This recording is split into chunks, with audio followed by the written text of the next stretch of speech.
आजच्या दिवसातली अत्यंत महत्त्वाची बातमी, अभिमान वाटेल अशी वाटणारी बातमी आपण बघूया। इस्रोनं आज इतिहास रचलेला आहे, कारण आज सकाळी श्रीहरिकोटा इथून PSLV-C34 या सॅटेलाइट लॉन्चरनं 20 उपग्रह जे आहेत ते घेऊन यशस्वी उड्डाण केलंय। या उपग्रहांमधले 17 उपग्रह हे विदेशी असून त्यात गुगलच्याही उपग्रहाचा समावेश आहे। भारताच्या कार्टोसॅटसह पुण्याच्या स्वयं उपग्रहाचाही यात समावेश आहे। तर अमेरिकेचे 12, त्याचबरोबर इंडोनेशिया, कॅनडा आणि जर्मनीचेही उपग्रह यात आहेत। गुगलच्या टेरबेला कंपनीचाही उपग्रह यात आहे। तर या उपग्रहाचं वजन हे 1300 किलो आहे।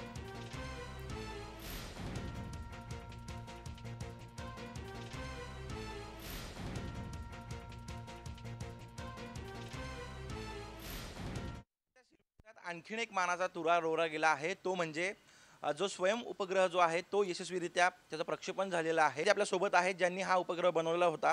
काय नेमकी तुमची भावना आहे? आज यशस्वी प्रक्षेपण झालंय। आम्ही आनंदी आहोत। आमचा उपग्रह 1 वर्ष पहिले पण तयार होता, पण म्हणजे आम्हाला अप्रोप्रिएट लॉन्च जो होता तो हा होता। सो आम्ही इस्रोचे आभारी आहोत की त्यांनी लॉन्च केले आणि आम्ही खूप आनंदी पण आहोत। त्याचं कामकाज जे आहे ते कसं चालेल आणि तुमची पुढचा टप्पा कसा असेल?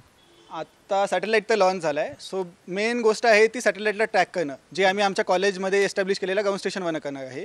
सो आमच्या ग्राउंड स्टेशननी आतापर्यंत खूप साऱ्या वेगळ्या वेगळ्या सॅटेलाइटसोबत कम्युनिकेट केलं आहे। सो आमच्या सॅटेलाइट पण सोबत कम्युनिकेट होईल। सो आता आमचे लोक जी पहिली बीकन असेल, बीकन म्हणजे जो सॅटेलाइटकडचा पहिला सिग्नल असेल तो रिसीव्ह करण्याचा प्रयत्न करतील। हे जे स्वयं सॅटेलाइट आहे, सॅटेलाइट हे अर्थवरती नाही तर ग्राउंडवरती नाही तर हे स्पेसमध्ये असतं। तर स्पेसमध्ये स्पेस ग्रेड टेक्नॉलॉजी ही ॲडॉप्ट करणं हे महत्त्वाचं होतं। आणि आम्ही जसे स्टुडंट्स आहोत तर आम्हाला फक्त बेसिक नॉलेज असते सायन्सेसची, तर आम्हाला तेवढं रिसर्च करणं किंवा तेव्हा शिकणं हे मोठं एक चॅलेंज होतं। आणि नंतर हे बनणं हे आमच्यासाठी खूप अत्यंत आनंदाची गोष्ट आहे। आणि हे आमच्या कॉलेज ऑफ इंजिनिअरिंग पुणेला एकदम एक असं वेगळ्या स्तरावर नेणारी गोष्ट आहे। तो स्वयं सॅटेलाइट आहे, त्याच्यात 180 जणांचा हातभार लागला आतापर्यंत। सो आता जो पुढचा सॅटेलाइट असेल तो आम्ही आता या सॅटेलाइटला 8 वर्ष लागले, 2008 ते 2016।